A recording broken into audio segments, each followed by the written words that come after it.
Following the collapse of the Gran Chacoan Empire, refugees founded 8 thriving new towns along the Galisteo River of New Mexico, but ultimately found it difficult to sustain an arid climate civilization across the next 500 years.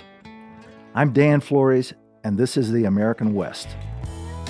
Brought to you by Velvet Buck, crafted for those who live off the beaten path where the hunt meets the harvest, and every glass tells a story. Enjoy responsibly.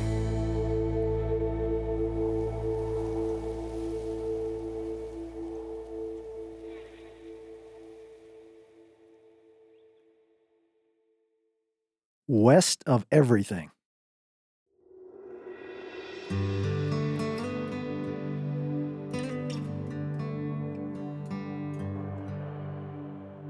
Thinking of a podcast about the American West and my own take on its history has had me trying to understand recently why the West resonates with us the way it does. Apologies to New England, New York, the South, the Midwest, but the West seems to fascinate the world in a way no other American region can. Why are there television channels devoted 24/7 to playing 75-year-old Western movies, so a John Wayne fix is available at just about any sleepless 3 a.m.? Why does a contemporary soap opera Western like Yellowstone succeed with so many people? Why do Germans dress up and play act being residents of the West on their vacation weekends in European forests? How does Back at the Ranch boot store in Santa Fe sell $5,000 cowboy boots that will never see a stirrup? Why is there a cowboy poets gathering in Nevada every winter? Why a Gene Autry museum in L.A., a Buffalo Bill Historical Museum in Cody, a National Western Heritage Center in Oklahoma City? And why, maybe this is the most serious question here, does the phrase, "just like the Wild West," cause all of us to imagine entire freedom of action, a whole lack of restraint, a free-for-all nobody is regulating? All that reverence and fascination for the West happens for good reason, because of its sunshine and the public lands that provide remarkable access to the surrounding landscape. The West is a great place to live in the present. But as we all know, it's the past of the West that's the key to its magic. Those of us who live in the West may love various aspects of the modern world out the door, but we all absolutely adore the Old West, the frontier. We've absorbed it by watching films by John Ford and Quentin Tarantino, reading novels by Louis L'Amour and Cormac McCarthy, and histories by Stephen Ambrose and Hampton Sides. Of course, there are many versions of the West, and all of us have a personal preference for our favorite version. Clearly, for John Ford or Quentin Tarantino, it's the cowboy West of so many hundreds of Western movies. For others, it's the West of town building and Wyatt Earp's or Marshall Dillon's imposition of law and order, or of settlers versus railroads, or the gunfighter stories that Tarantino obviously also loves and loves to invert. And of course, there's the Indian Wars West of a few hundred movies and a few thousand paintings. But as a modern Westerner, a writer and historian who is interested most in the West's remarkable landscapes and animals, the West that does it for me is one most people may not think of as iconic. I'm most drawn to what Western artist Charlie Russell in one of his magnificent paintings called "When the Land Belonged to God." For me, the West that speaks to my deepest soul is the West either side of Lewis and Clark. How the kind of natural West they saw came to be and lasted for so long, plus what has happened to that version of the West in the centuries since Lewis and Clark saw it. That's the West I try to understand. To me, that's the true West, a natural West, one that's west of everything else. In part, my West is a kind of a first contact West, a theme of much science fiction and fascination with exploring places like Mars in the next few decades. It's about travel to strange places, new country and new animals, the meeting place of an exotic ancient world and modernity. Come to think of it, the natural West is not only our future on Mars, It's also our deep past, when modern humans left Africa more than 50,000 years ago and began to explore the rest of the earth. America's West, in many ways, was a last earthly experience of that first contact moment in human history. When new peoples first meet, everybody experiences first contact, but usually only one side sees the natural world as new and exotic, a new world. The resident people tend to think invasion, and so it is. Yet all of us have ancestors who bequeathed us more than 20,000 years of first contact experiences in North America. So I think I come by a fascination for stories like this naturally, and of course so do you. Those of us who are in love with the natural West are usually attracted to the world of native people, to natural landscapes, and to wild animals. Being intrigued by the native West is self-evidently at the core of Western fascination. Judging by the volume and quality of Western landscape art and the way the Western landscape becomes a character in so many films, judging by the number of crown jewel national parks in the West, the same can be said of the Western landscape. But let's say at the outset, the West I'm talking about is not synonymous with the frontier. When the Old World came to North America, every place on the continent had a frontier, a meeting point between what existed and what was coming. But the natural West of which I speak is not defined by a moment in time, a frontier.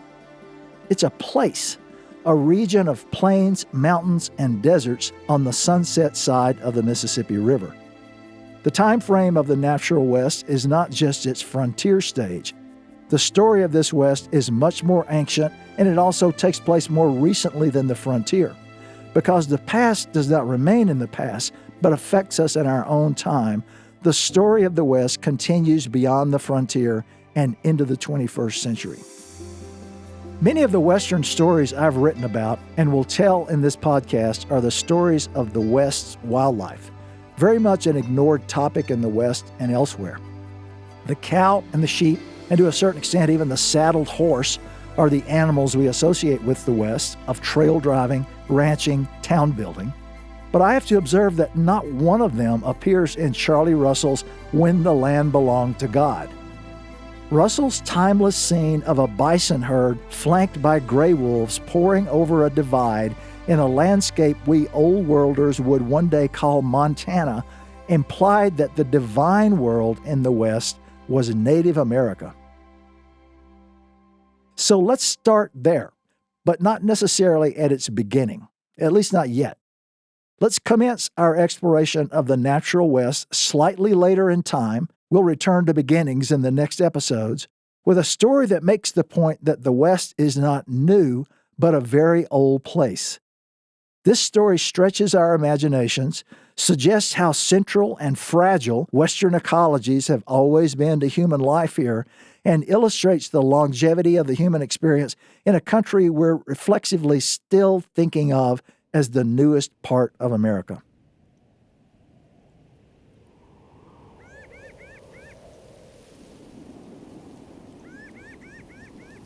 On a sun-drenched November afternoon, I sit in t-shirt and shorts a few feet from the edge of a canyon rimrock, looking through 400 feet of transparent desert air on a 1,000-year-old city.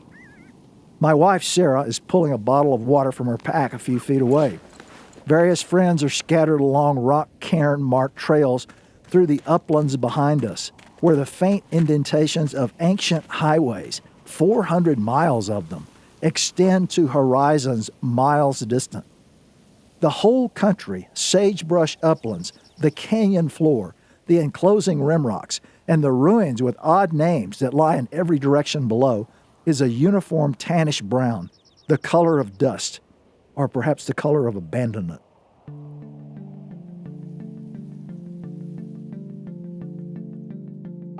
During the time of the Crusades in Europe, this spot and another on the east bank of the Mississippi River, just across from today's St. Louis, held the two largest cities in North America, both religious centers. With a ceremonial effigy mound of lizards and serpents and a Stonehenge-like circle of upright timbers planted to mark out solstices and equinoxes, the city in the eastern woods, today we call it Cahokia, probably held a fairly permanent population of 30,000 people, larger than London at that time. I first saw Cahokia in the early 1990s with a girlfriend who had Missouri roots and insisted we visit the place.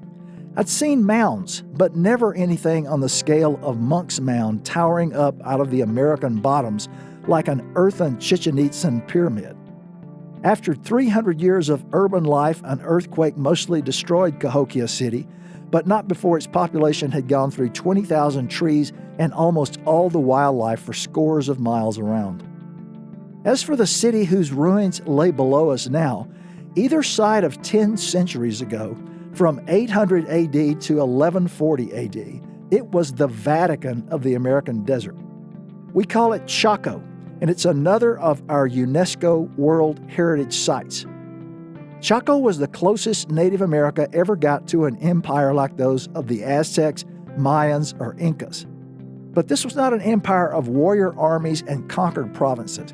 It was an empire of priests who organized many thousands of scattered farming hamlets across 50,000 square miles of today's Four Corners into an economic and religious network. No European principality of the age matched it. What the priests promised was direct intervention with the deities who controlled rain, crops, and animals, those grand imponderables whose presence made life good and whose absence ruined it. The city of Chaco housed the priests, their families, and a resident population of thousands.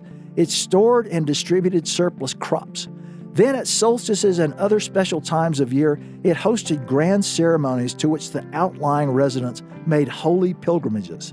At those times, Chaco gathered a population of some 40,000.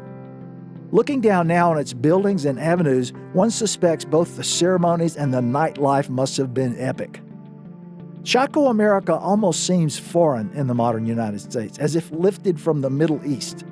The agricultural revolution arrived in this region 1,300 years before the city existed, and pollen studies indicate this development produced two immediate environmental effects.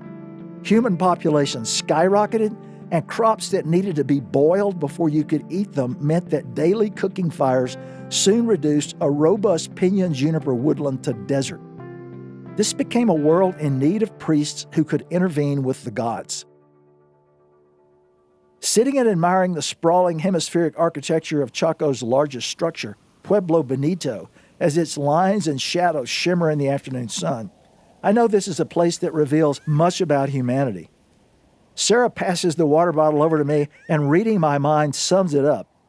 It wasn't until the 1880s that anyone built a larger building than that in America. In its time, this city lasted longer than Washington, D.C. has so far. Chaco and its satellite hamlets survived, in fact, for 340 years. The shorthand version of its collapse is that it all ended with a series of droughts across the Southwest, and that's true. But the many archaeologists who have interpreted Chaco know that much more happened here. When the rain stopped coming, the farmers seemed to act abruptly, dropping their digging sticks in the fields, turning their backs on the grand religious gatherings at Chaco, and relocating across the Southwest. Some went north to what we now call Mesa Verde's Cliff Palace in present Colorado. Most of the people who abandoned the Chacoan world congregated along the upper Rio Grande, eventually founding towns still home to their descendants. The Pueblo peoples, famous for their apartment-like villages, geometrically painted pottery, and turquoise jewelry.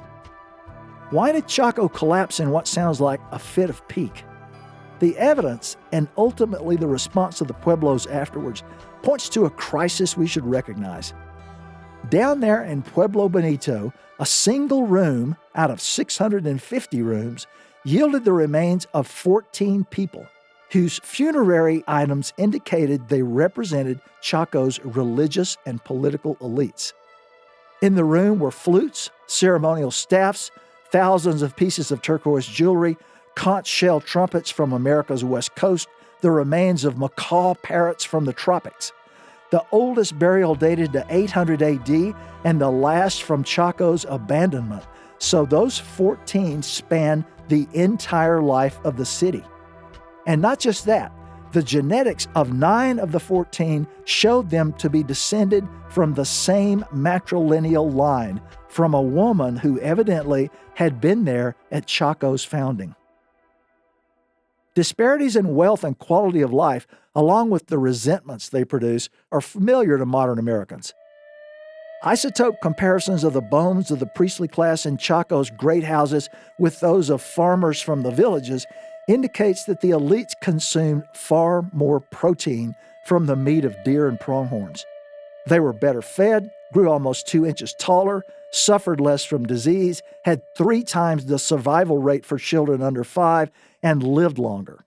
They were also conspicuous consumers of high-status goods, from beautiful pots to copper bells, from turquoise jewelry to parrots. In the late 1800s, an early archaeologist working in Chaco shipped more than 70,000 high-status items just from Pueblo Bonito to the American Museum of Natural History. The farming class suffered this gap between rich and poor as long as the elites delivered on their promise to make it rain. But when drought came and the priests were powerless to stop it, the lower classes attacked and killed many in the upper class. They also embraced a new belief, the Kachina religion.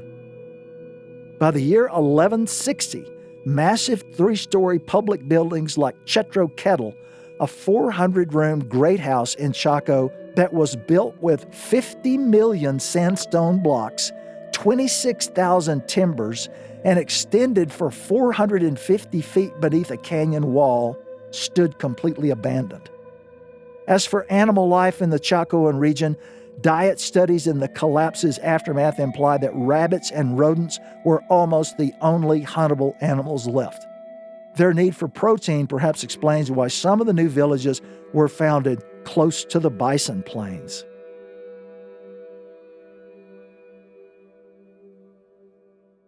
One March afternoon in the early 2000s, I opened the passenger door of a pickup, stretched out a hiking boot to the ground, and had one of those small steps for man moments. Until I exited that pickup and began to walk on a surface that spoke, it crunched, it crinkled. I'd never had the kind of visceral understanding of America's ancient past I was now experiencing.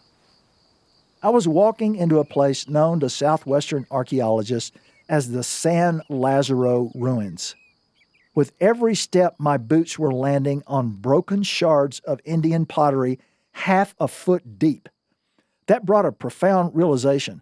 I was walking on ground that humans long before me had lived on for some 300 years. In every direction, the ground underfoot was a thick, continuous surface of curving, angled, shattered pottery, the pieces set at all angles and drawing the eye with painted zigzags and designs in blacks and reds. This is how the people who lived here 700 years ago must have experienced a stroll around their town, I thought. It's how the pioneers of archaeology in the West, the Adolf Bandeliers, the Alfred Kidders, and Edgar Hewletts, no doubt felt the first time they walked across the ruins of Chaco or Mesa Verde, or the country I was in now, the Galisteo River country south of Santa Fe. I was having this experience because I'd become friends with a remarkable Santa Fe character named Forrest Fenn. Among many aspects of Fenn's world that seemed more than improbable was that he actually owned the ground where the ruins of San Lazaro stood. That's why we were here. He was proudly showing off his possession of the largest ancestral Pueblo village site in the Santa Fe area. A native Texan and a former Vietnam fighter pilot who'd survived being shot down to become a successful art gallery owner in Santa Fe, Fenn was in his late 70s then, his body lean, his silvery hair still in a military buzz cut. When we struck up a friendship, I found him garrulous, hugely energetic, and despite a slender education, fiercely opinionated. True to his Texas roots, those opinions included a hatred for the federal government and a distrust of educated elites, although he could occasionally be impressed by experts. Fenn was as dedicated to Old West history as fundamentalists are to old-time religion. His home came across as a combination museum, archive, and archaeology lab. He outdid anyone in my experience with his boyish, Huck Finn-like romance about Western adventure, which led him to invest prodigious energy in several seriously crazy projects that made many people wince. One was acquiring and doing amateur excavations at a major site like San Lazaro. The last of Forrest's grand ideas, when he was in his 80s, got him national exposure that wasn't always admiring. He buried a treasure chest containing more than $2 million of precious artifacts from around the world in a secret location in the West, then self-published a book featuring a page of verse offering clues to its hiding spot. More than one person died, and untold thousands trekked the West's vast public lands in search of a treasure that, to Forrest, offered ordinary folks a chance to reprise a classic Old West opportunity: finding loot and making a mint off nature. San Lazaro had once been one of 8 major Indian towns that, post-Chaco, spread across the Galisteo River near where Spain would found Santa Fe in the year 1610. The entire Four Corners is lousy with the surviving ruins of advanced farming civilizations that made the Southwest into one of the most densely lived-in parts of North America 1,000 years ago. Long before Europeans came here, other humans hoped and dreamed, lived, loved, and died, and left their mark on this oldest place in America. In fact, 800 years ago, there was a far larger population of people living in the Galisteo River country than actually live here now. That's a claim few other American regions can make. A great drought in the Southwest, the most severe one in the past 1,000 years, was the apparent proximate cause that brought them here. In a sense, they were religious refugees, fleeing that hereditary religious class that had insisted they could intervene with the gods to send life-saving rain. So the search for a new center place led some of the former Chaco Puebloans to the beautiful, windswept Galisteo country. Here's what they found: a high desert with 320 days of annual sunshine, prompting their name for it, placed near the sun. Rainfall that rarely reached to double figures, but still made for green mountains and dwarf forests. A river, albeit small, with spring-fed tributaries sometimes flowing water. Sowable ground, sandstone for bricks, and suitable soil to make adobes. A small mountain range long known and famous far and wide for its sky blue stones. Ample firewood to boil their crops. In the grassland basin, bands of striped pronghorn antelope, mule deer in the hills, and elk, sheep, and bears in the mountains. Eagles soaring overhead, packs of gray wolves howling in the night, lions slinking through the rocks, and sacred coyotes trotting by with a quick, sharp-eyed look. Crystalline air for watching the sun's progress along the horizons. Nights brilliant with jittering stars, the steady glow of traveler planets, and the occasional light that flies. The colonizers spoke 2 different Puebloan languages, Tano and Keresan, so living near one another were bilingual. They wore garments made from the cotton they grew and ornamented themselves with turquoise jewelry. The women wore their dark hair long, while men affected a bowl cut. They painted colorful designs on pottery known as Rio Grande glazeware that frequently included images of parrots or macaws, brilliantly marked birds traded up from Mexico and not native to anywhere in the Southwest. Farm implements they fashioned from fire-hardened juniper, arrow points largely from local black obsidian glass, and their axe blades from an aluminum silicate called fibrillite they mined in the high Rockies nearby. Their domestic animals were dogs and turkeys. Their ancestors had domesticated turkeys around the year 1000 when huntable wildlife near their villages declined and left them protein poor. Water manipulation and desert agriculture required cooperative effort, so these were town dwellers. They lived in apartment-like rectangular buildings with flat roofs resting on massive support beams, with plastered walls, occasionally built of stacked stone, but more commonly in the Galisteo country of puddled, dried adobes. The buildings often were 3 to 5 stories, with entrances, cooking, and daily life carried out on the top roof level.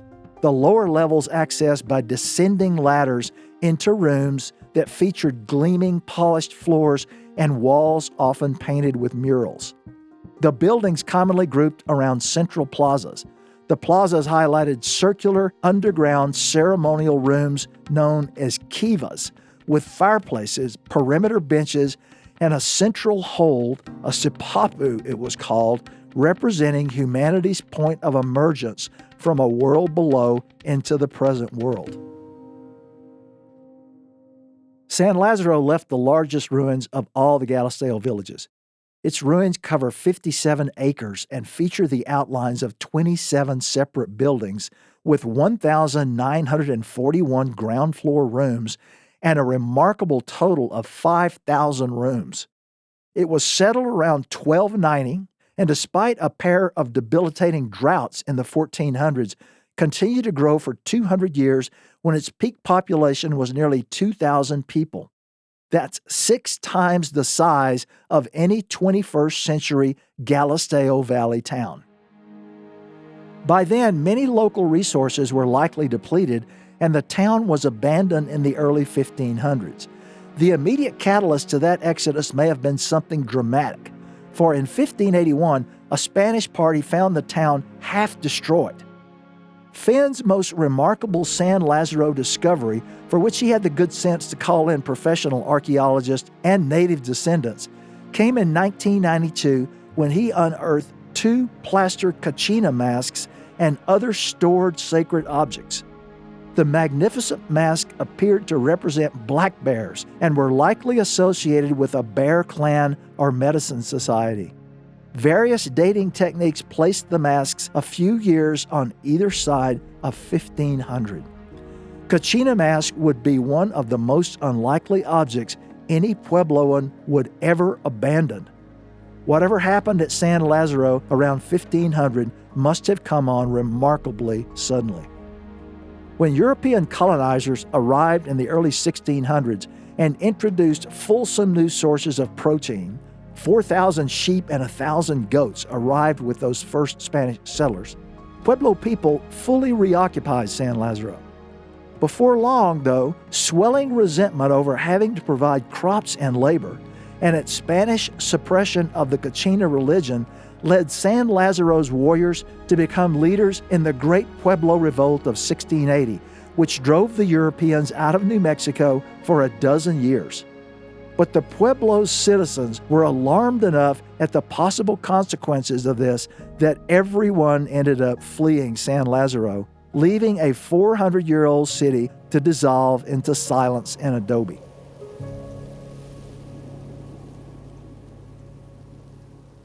There were at least 7 other similar long-lived towns in the Galisteo country, harboring at various times several thousand more of these former Chacoans. Several were farther east and close to the high plains, where they had to survive Apache raids after those Athabascan speakers migrated in from the far north.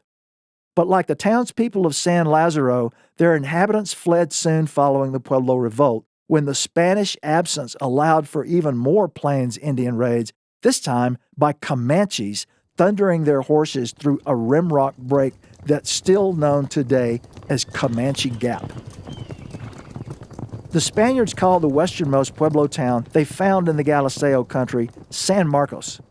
It was near a little mountain range the newcomers named Los Cerrillos, the Little Hills, that had been mined since the time of Chaco for lead used to glaze pottery and for the ultimate trade item from the Southwest, sky blue turquoise. 1,000 years ago, Indian miners pulled turquoise ore out of shafts in a minor Cerrillos peak called Chalchihuitl, the name from the Aztec language, and a little mountain with an outsized reputation. An image of this little mountain graces the Temple of the Sun pyramid in the Aztec capital of Tenochtitlan. I've explored its ancient shafts some, but always with hair-raising alarm and shock at the fearlessness of Indian miners. The fortunes of these towns flourished and ebbed as the centuries passed. When they were all occupied with unexploited resources available in the 1300s and 1400s, the combined population of these Galisteo river towns may have been more than 6,000. Because rainfall was essential for their economy, yet droughts also strike the Galisteo, they made a science of cloud and wind study, no doubt hopeful as modern residents still are when grand anvil-headed clouds full of moisture towered up from the mountain ranges in summertime. Their religion was less theocratic and more decentralized than at Chaco, and featured clan leaders dressed in the elaborate costuming representing Kachina emissaries to the deities of nature. The Kachina religion lives on among their descendants today. Although none of these towns survives today, half of these Galisteo pueblos lasted longer than the United States has existed.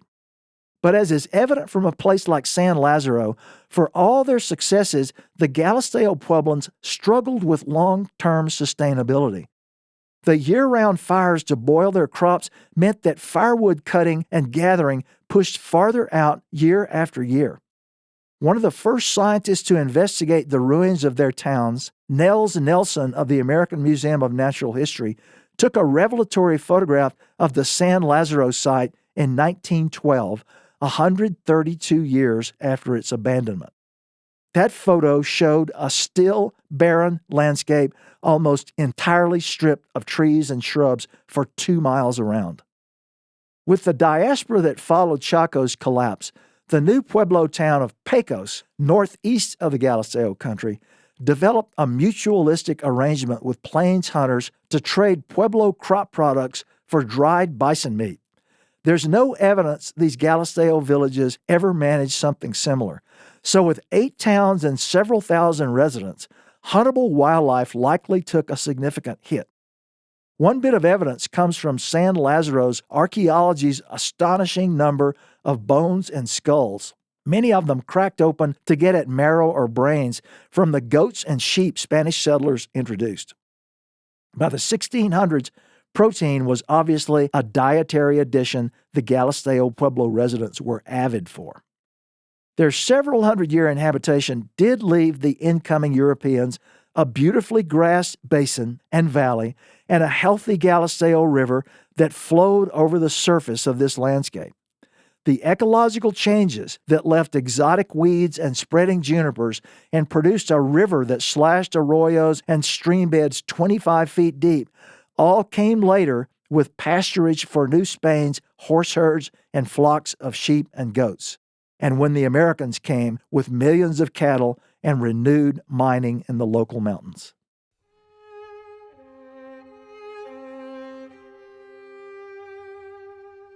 Beyond walking across the broken pots at San Lazaro, my own most vivid experience of the lingering presence of this former Galisteo world has come from hiking the remnant lava dikes that rise like black dragon backbones from the yellow grasslands here. Centuries ago, my Galisteo neighbors lavishly adorned these lava boulders with petroglyphs, not a handful, not a few dozen, but with thousands of white outlined images carefully pecked into the black rock surfaces. For capturing some of the essentials of their world and their presence, nothing else brings them to life like these. Today we call petroglyphs and pictographs rock art, but of course they express a more specific cosmic meaning than any decorative or narrative art. Picking my way from boulder to boulder atop these dikes in keening morning winds, the images have sometimes given me a Sistine Chapel feeling. At other times, the open-mouth reaction one has to the Las Vegas Strip. There are elaborately costumed Kachina figures on these rocks, and having once stood in freezing December weather in Zuni Pueblo and watched a towering Chalaco Kachina clacking its 2-foot wooden beak while dancing a solstice blessing inside a brand new home, it's hard for me to separate the sacred from the entertaining in these images. I also can't help imagining date nights and holding hands under a full moon, gobsmacked at white visions leaping out at you from the silvery black. The imagery is mind-bending in variety and detail. There are mythical creatures like giant horned water serpents, but also real rattlesnakes, often two in tandem, thunderbird eagles, badgers, coyotes, bears, all revered animals the Pueblos preserved.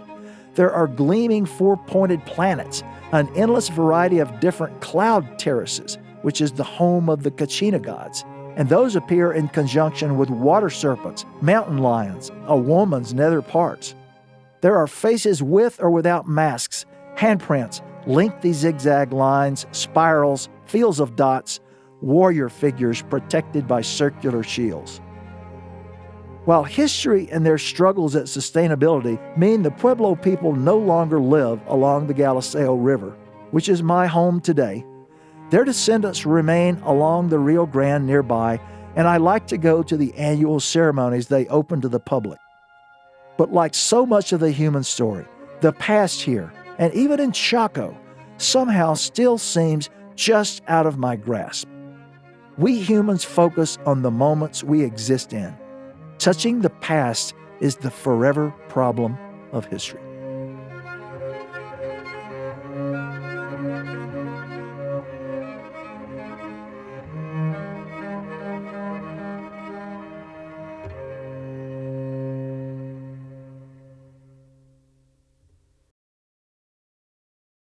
I'm Steve Randall. I'm joined here by Randall Williams. Hello.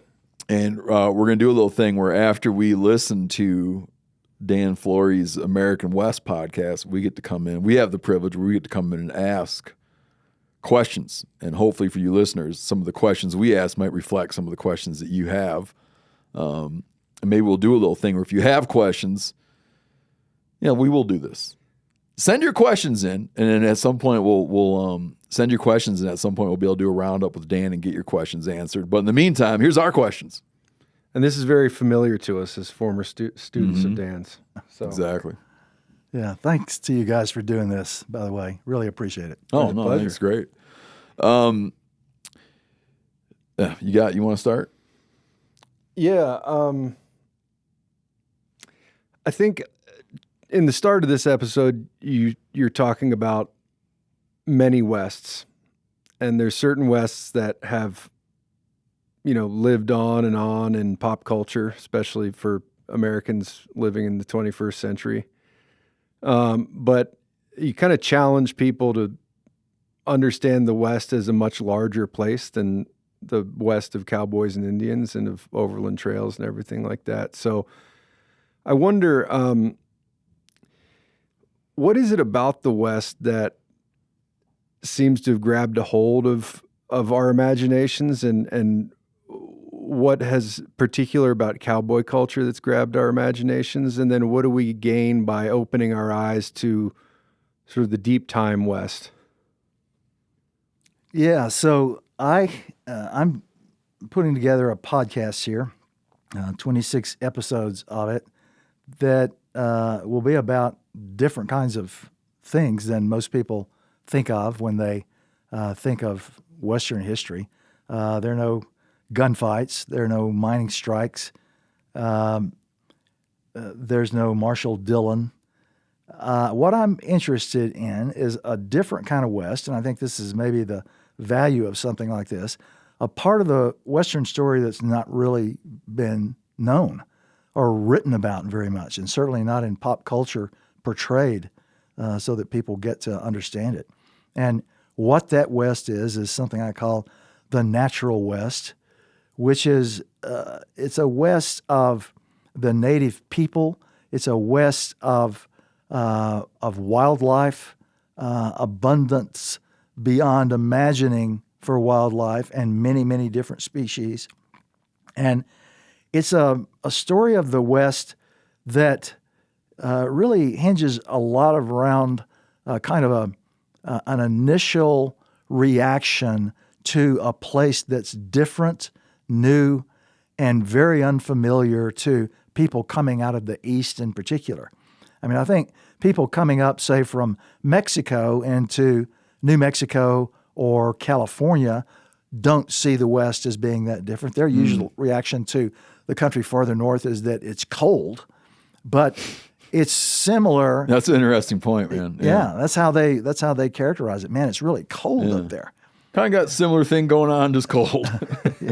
Yeah, the country looks a lot the same, but man, it's cold. But what I'm kind of interested in is the deep time story all the way back to the Pleistocene and the earliest people who were here and how they interacted with Western animals, because we have some pretty epic alterations that take place in this story. I mean, we lose a lot of animals 10,000 years ago. Then we have a period where we go for 10,000 years in the West, and it looks as if native people in particular are pretty benevolent. I mean, there's only one extinction during that time period, and I try to figure out why that is, how it happened that way. And then a lot of the rest of the episodes have to do with a kind of an exploratory first contact experience from people like Lewis and Clark, for example, and a whole host of people later in the 19th century.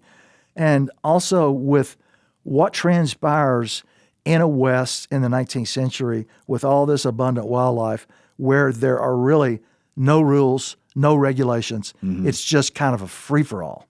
And pretty much what you would predict for a free-for-all, things don't turn out all that great for a lot of the animals and, of course, a lot of the native people either. But it's those stories in contrast to, Marshall Dillon and town building and the California gold rush, the Mormon settlement of Utah. These are the things that I've been writing about for 35 years, basically. I never was interested much because other people had already done it to write about the mining rushes or the Indian Wars. I was always looking for something different and new to write about that I thought would sort of tell a story that nobody quite knew yet. And that's really what this podcast does. There's a thing I've wondered about. There's an impression I have on source material, about source material, East versus West source material. And you might not share the same impression, but if you have this impression, maybe you can speak to it, would be, this is a very roundabout way of arriving at the point, but when Randall and I were reading about the Long Hunters, so this group of Euro-American deerskin hunters that were first pushing over the Appalachian Mountains and going into Kentucky, basically all the country south of the Ohio River, west of the Appalachian Range, south of the Ohio, pushing into that area. Yeah. And we kind of marveled at the paucity of materials and the lack of sort of like the lack of natural observation, the lack of nature observation. What is there was collected like very deliberately by a historian who went and talked to some of the key players, children, spouses, grandchildren, and tried to put together a little history of these first Euro-Americans to push into this area. Yeah. But there's just not a ton there. And that is at, say, 1776. Yeah. What happens in the next 30, 40 years where all of a sudden it seems like everyone is so literate? Yeah. And everyone is just observing and writing about, writing about the sights they see, counting things, right? Like really putting a record down. Then now you can look at the West, and part of what's so inviting about it is there's something there to read about. Yeah. And it's really hard to get, like, you just, when looking at people coming into Kentucky, for instance, coming into Kentucky, it's like there's hints of things where you're like, you gather it must have been really different, but there's no just vivid pictures of what they're seeing. Did people also learn to read and write? Like how do you explain that? Well, I explain it in three ways, I guess. One is that starting in 1800, a lot of the expeditions into the West are government expeditions. Mm-hmm. And those people are given specific instructions to keep a record, keep a really close record. I mean, Jefferson tells Lewis and Clark, for example, any animals that you see that aren't found in the maritime states, collect them, write a description, learn as much about their natural history as you can. And I think that's one of the things.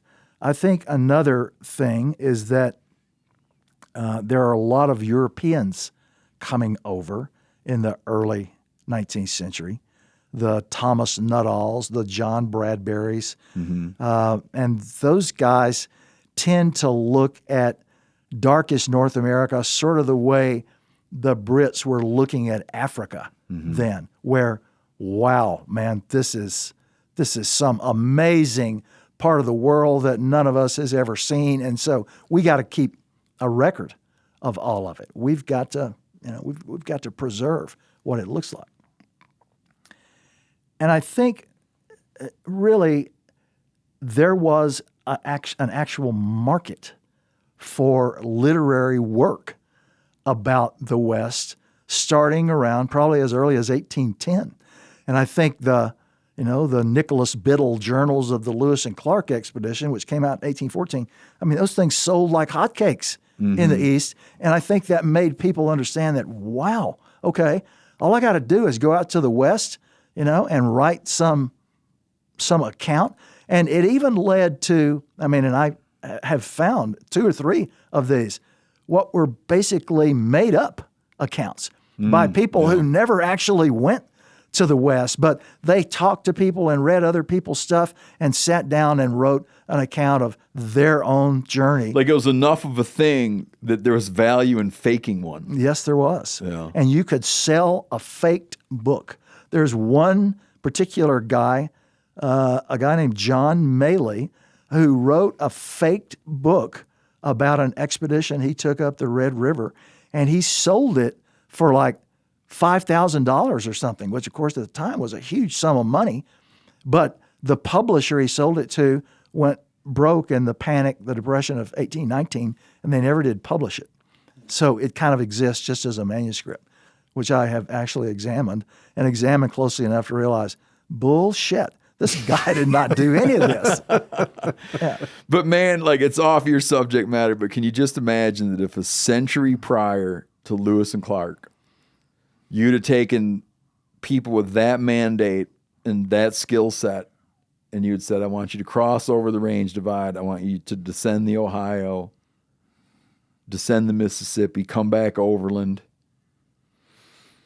Yeah, the Natchez Trace or whatever. Yeah. And like do your thing.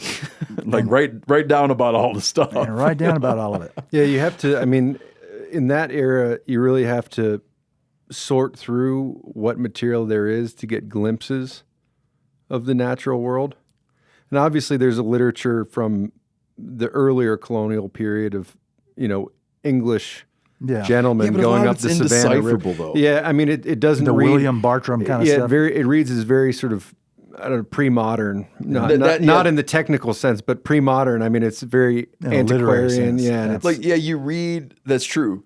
You read like the account of Cabeza de Vaca. And it feels like it's like an extended acid trip, You're kind of like, what? Really? There's no way. You're kind of like, it doesn't paint a vivid picture. And I think that something, you're right, like something happened linguistically where we go over this hump and all of a sudden you can understand what people are talking about. Yeah. And I'm pretty sure it's that a market emerged for it. There was a market, America, where we're interested in possibilities for making money. And here was this wild new country that everybody around the world, including all the Europeans, were really intrigued by. And so people began to realize, well, hell, I just, I try to keep notes. Maybe I embellish a little bit even. Yeah. And so I think that's kind of one of the explanations for what happens starting about 1800, 1810, that suddenly you start getting a lot more primary source accounts. You have to use them, with a grain of salt sometimes. Well, I wasn't really aware of that, man. And you turned me on to that, to be suspicious. In studying writing, in studying fiction writing, we always learned about the unreliable narrator as a fictional device. Yeah. right? Like you're reading a novel and the reader sort of becomes aware like that part of the thing is not to trust the narrator, which is common in movies and other stuff, right? Like it's a built-in tension. I never thought of it in historical journals, I never thought of it. And I had read Tough Trip Through Paradise. Yeah. And I'd emailed you or ran into you, whatever it was, and asked you about Tough Trip Through Paradise. And I remember you said, basically, be careful. He plays a little, I think you said he gets a little fast and loose and some of the things don't quite add up. And I just read it like gospel. Yeah. Well, I think one is inclined to do that until you begin to realize that, the classic one in the West is the account of James Ohio Patty, who, that book was probably published 10 different times in the 19th century. And so there are a bunch of different versions. He changed them up. We quote him and have been warned about him. Yeah. But we quote him. Yeah. But he's got some good details. Yeah, he does have some good details. And who knows? What I think, for example, with people like that, like Patty and maybe like John Maley, is they actually did. I think Maley knew enough to convince me that he had talked to people. Mm-hmm. He had talked to people who knew about it. But when he started going up the Red River and started describing the landmarks, I could tell by the time you got to about the third or fourth day, this guy ain't nowhere on any Red River that existed then or now. So it was, it's a market for stuff, and it produces a huge abundance of material to use, but some of it you have to be careful with. I'm reading one right now. It's like 60 years. It's a guy that wound up in Montana. He had a trading post in Missoula for a while. I can't remember his name. 60 years of like Indian fighter and trader or something. And a lot of the stuff in there, there's a lot of stuff in there where you read it and you're like, you accept as legit, like some of the observations or ways they use things, right? Like little tricks of the trade. You're like, that has to come from a level of knowledge. But other parts of it, he's talking about I sent Randall a passage about Sharp's buffalo rifles, and Randall's like, they didn't exist. So he's misremembering, whatever, He's like, he feels like he had one at a time when he didn't actually have one. Before Christian Sharps had made a rifle. Yeah, but here's the thing. Like, my old man fought in World War II. Okay, my dad's long dead. My dad fought in World War II. I could tell you, he told me about getting and carrying around with him a Thompson submachine gun, right? Now, I could go and put down, like, my dad was in World War II and had a Thompson submachine gun, and he might be like, well, no. I didn't have it there. I had it later. But you know what I mean? Like I just remember war, Thompson submachine gun, and you could see someone later just out of expediency. Bleeding it together. Just putting it all in there, and then someone later saying that couldn't have been true. Yeah. He wouldn't have had it. I don't know. He couldn't have had it at Anzio. He could have had it later in France, but he wouldn't have had it at Anzio. Well, it becomes, these kinds of things become even more difficult when you're dealing, like with, in this particular podcast, with the people in Chaco, where we have no written accounts. Mm-hmm. All we have to go on is archaeology and material culture objects. And so, and now genetics, obviously, that story about the 14 people who are all related to one another, buried in a single room in Pueblo Bonito. That makes the whole story of telling the deep time history of the West even more difficult, because now you don't really have, you may have, and I have used them this way. There are great coyote stories going back thousands of years, and I have occasionally used a coyote story associated with a particular group that I think would make a point about them, but that's literally the only kind of storytelling you get. It's oral history, and so you have to approach things that way, as really carefully. But that's where my observation, I guess, falls apart, because I was talking about the vivid descriptions.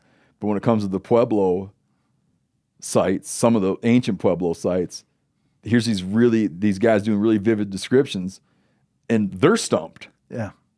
The vivid description is of someone being like, "What in the hell happened here?"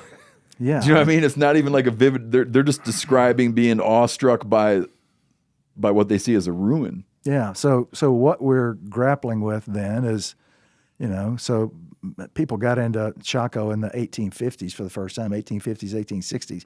And so we've essentially got 170 years of archaeological speculation. Mm-hmm. And so the way you try to figure it out is you sort of track that story through to hopefully the most recent versions of, well, here's what it kind of looks like what happened.